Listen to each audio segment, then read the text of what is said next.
Саламатсыздарбы, урматтуу достор, урматтуу окуучулар.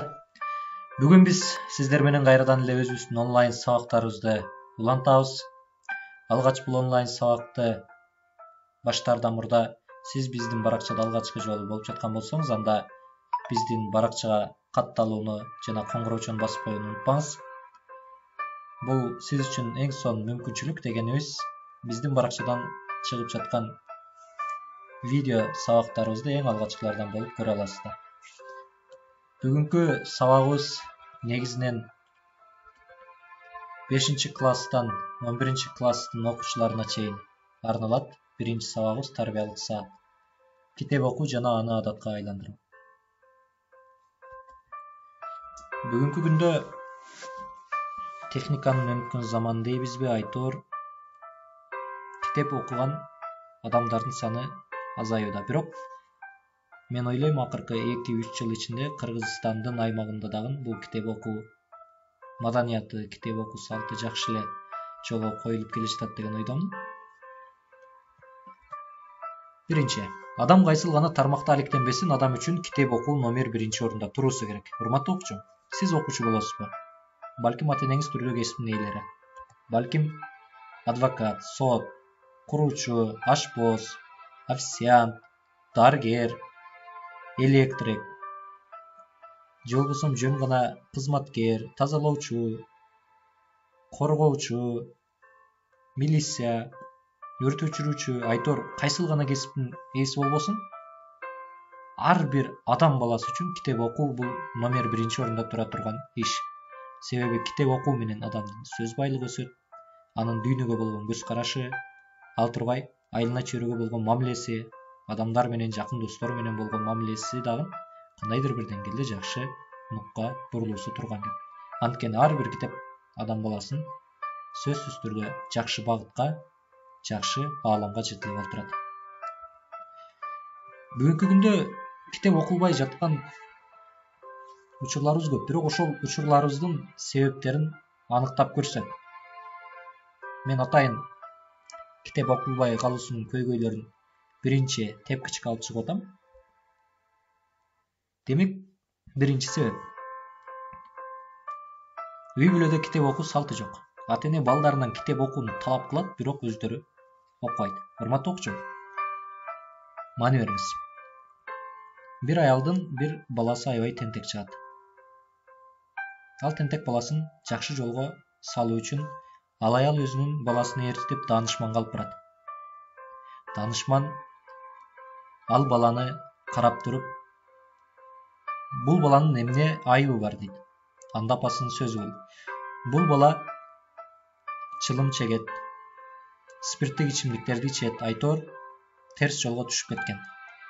Бул балага өзүңүздүн кеп кеңешиңизди берип, туура жолго салыңыз. Анда даанышман айтты: мага 1 жумадан кийин келгиле. Арадан 1 жума убакыт өттү. Баягы аял кайрадан өзүнүн баласын жетелеп алып, даанышмандын алдына барат. Анда даанышмандын сөзү бул: эй бала, бүгүндөн баштап чылым чегүүнү, спирттик ичимдиктерди ичүүнү токтот, жакшы жашоо башта. Мына кызык, ошол күндөн баштап баягы баланын жашоосу өзгөрдү.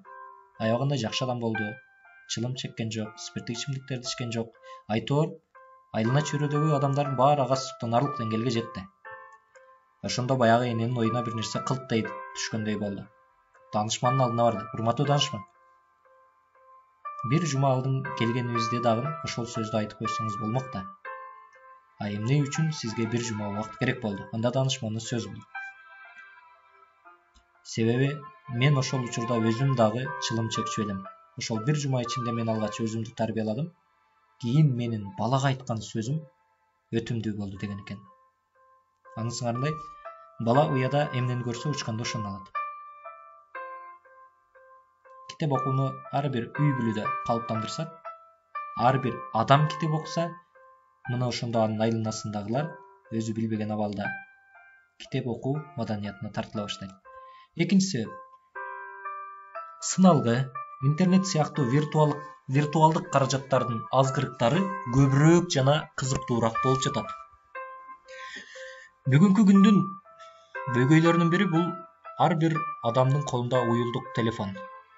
Акыркы статистикалык көрсөткүчтөргө караганда адамдын көпчүлүк бөлүгүнүн дээрлик тең жарым күндүк сааты дал ушул уюлдук телефонду кармоо, анын ичине сүңгүп кирүү, айтор ушул телефонго байланып калгандай.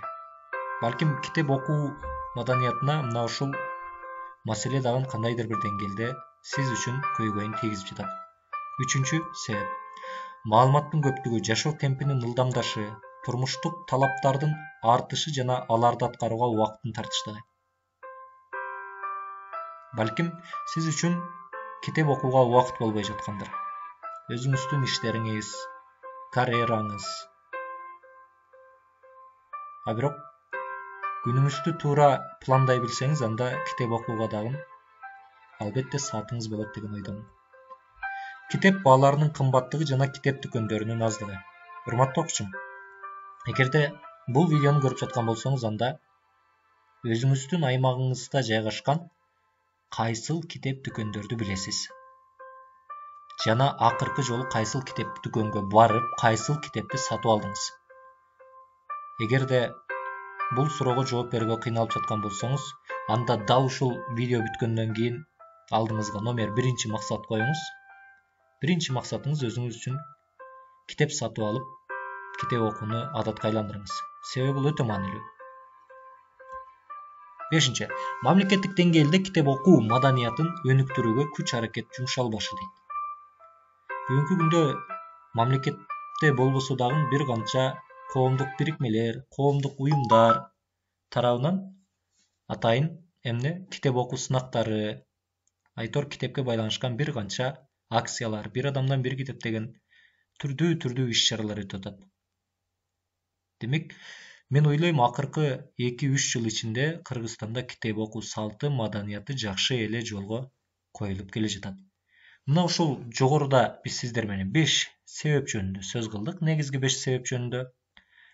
Сиздин оюңузча мына ушул 5 себептин кайсыл бири китеп окулбай калуусуна көбүрөөк себеп болушу мүмкүн? Өзүңүздүн оюңузду комментарийде калтырсаңыз болот. Эми Россиянын статистикасы боюнча токтолуп кетели. Урматтуу окуучулар, биринчи катарда 20% китепти такыр окубаган адамдар. Демек, Россиянын аймагы боюнча китепти такыр окубаган адамдар 20% түзөт. Ал эми жарым жылда 1 же 2 китеп окугандар 35% түзөт. Бир айда 2 же андан көп китеп окугандар 25% түзсө, дайыма китеп окугандар 20% түзөт экен. Бул жерде эске алуучу жагдай, урматтуу окуучулар, кээ бир окуучулар айтат, биз дагы китеп окуйбуз дейт. Китептерин сурай келсек, алар түрдүү предметтерге байланыштуу китептер болуп чыга келет. Жок. Урматтуу окуучум, эгерде сиз китеп окуу эмне экенин билмекчи болсоңуз, анда китеп дүкөнгө барып, эч кандай сабакка тиешеси жок, сабактан сырткаркы башка ааламга чыгыңыз, башка китептер, башка маалымат булактар менен таанышыңыз. Сабактагы окулуп жаткан китептер бул сиздин муктаждыгыңыздан улам. Себеби сиз сабак окуп жатып ошол китептерди окууга муктажсыз. Ал эми муктаждыктан сырткы чөйрөгө чыгып, башка бир канча китептерди дагы окуп чыксаңыз жакшы болот. Китепти туура тандай билүүнүн жолдору. Биз кантип туура китепти тандай алабыз? Биринчи, китептин баасы. Эгерде китептин баасы кымбат болсо, анда сиз атайын акчаларды чогултушуңуз керек болот. Же болбосо бир канча китеп дүкөндөрү тараптан атайын китеп акциялар болуп турат. Дал ошол акциялардан пайдаланып, арзаныраак китеп сатып алууга аракет жасасаңыз болот. Экинчи, мазмуну. Китепти тандап жаткан учурда анын мазмунуна маани бериңиз. Себеби китептин мазмунуна карап, анын бүтүндөй ички бөлүгүндө эмнелер жазылганын үстүртөн билүүгө болот. Кириш сөзүнө маани бериңиз. Адатта кириш сөзүндө бул китептин жазылуу максаты, аны окурмандарга сунуштоонун зарылчылыгы, айтор бул китеп жөнүндө бир канча маалыматтар берилет. Кириш сөзүн окуп эле ал китеп боюнча өзүңүздүн оюңузду, тыянагыңызды кандайдыр бир деңгээлде чыгарып алсаңыз болот. Андан кийинки орунда албетте китептин авторуна маани бериңиз. Себеби кээ бир жазуучулар бар, кээ бир китеп жазып жаткан адамдар бар, аябай жакшы жазат. Демек, кандайдыр бир деңгээлде автордун китеп окурмандарын чөйрөсүнүн кеңейишине дагы кандайдыр бир деңгээлде таасири бар десек жаңылышпайбыз. Андан кийин колдонулган адабияттарына маани бериңиз, басма үйлөр жана басмаканалар. Бүгүнкү күндө басма үйлөр көбөйүп жаткандыгы бул өтө кубанычтуу жаңылык. Айта кетсек, мамлекетибиздин аймагында Авразия пресс, Global Print, Жамгыр, Шам жана башка бир канча басма үйлөр бар. Мына ошол басма үйлөрдүн кээ бирлери өздөрүнө келген китептердин баарын эле чыгара бербейт. Алардын мааниси, мазмуну, тарбиясы, адеп аклагы айтор өздөрүнүн критерийине ылайыктап чыгарышат. Эгерде сиз басма үйлөр менен аябай тыгыз болсоңуз, байланышта болсоңуз, маалыматыңыз бар болсо, анда сиз ошол басма үй тарабынан чыгарылган китептерди эч кандай коркпостон эле ала аласыз. Жакшы китеп экенине эч кандай шегиңиз болбойт. Ал эми китептин түрү. Китептин түрүн тандап жатканда, балким сиз экономика багытына кызыкпасаңыз, анда бул багыттагы китептерди албай эле койгонуңуз жакшы болот. Алгач окурман катары өзүңүздүн бутагыңызды, булагыңызды аныктаңыз. Мына ошого карата китептерди кабыл алыңыз. Китепти окуганда алгач 2 беттен баштап окуңуз. Эгерде көбүрөөк окуйм десеңиз 5 бет, 10 бет. Дал ушул кыймыл аракетиңизди, иш аракетиңизди 21 күн ичинде үзгүлтүксүз алып барасыз. Мына көрүңүз, 21 күн ичинен сиздин организмиңиз, тулку боюңуз, айтор ой жүгүртүүңүз, акыл эсиңиз ушул нерсеге көнүп калат. Демек, китеп окуу сиз билбеген абалда өзүңүз үчүн адат болуп калат. Сабагыбыздын жыйынтыктап жатып, урматтуу окуучулар, Улуу Кытай дубалы жөнүндө айтып берейин. Бул Улуу Кытай дубалы негизинен Кытай эли тарабынан душмандардан коргонуу максатында курулган, аябагандай бекем. А бирок мына ушул курулган Улуу Кытай дубалын 100 жыл ичинде 3 жолу душмандар бузуп кирген. 3 жолу, элестетиңиз. Кантип бузуп кирди, кандай жол менен? Муну изилдей келсек, душмандын аскерлери дал ушул Улуу Кытай дубалынын чебинде күзөтчүлүк кылып турган адамдар менен мамиле түзүп, аларга көп өлчөмдө акча берип, алар болсо дарбазаны ачып берип койгондугунан Улуу Кытай дубалы душмандардан 3 жолу жеңилүүгө учураган. Бул окуядан тыянак чыгарып, Улуу Кытай эли ушундай тыянакка келишкен.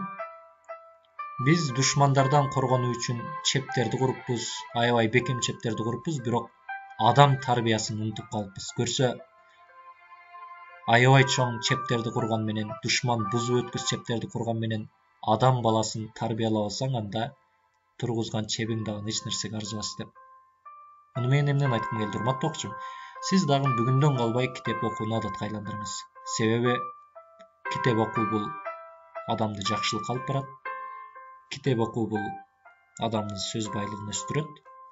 Китеп окуу бул сиздин жаман сапаттарыңызды жоюп, жакшылыгыңызга себепкер болот. Андыктан китеп окууну бүгүндөн калбай адатка айландырыңыз. А сиз учурда кайсыл китепти окуп жатасыз? Эгер бир китепти окуп жаткан болсоңуз, анда ушул видеонун комментарийине китептин авторун жана аталышын жазып калтырыңыз. Бүгүнкү биздин кезектеги тарбиялык саатка арналган онлайн сабагыбыз өзүнүн жыйынтыгына келип жетти. Тилегибиз китеп окуу маданияты өркүндөсүн, өссүн, өнүксүн. Кыргызстан китеп окуу маданияты боюнча ааламдагы эң алдыңкы мамлекеттердин катарына чыксын. Саламатта калыңыздар.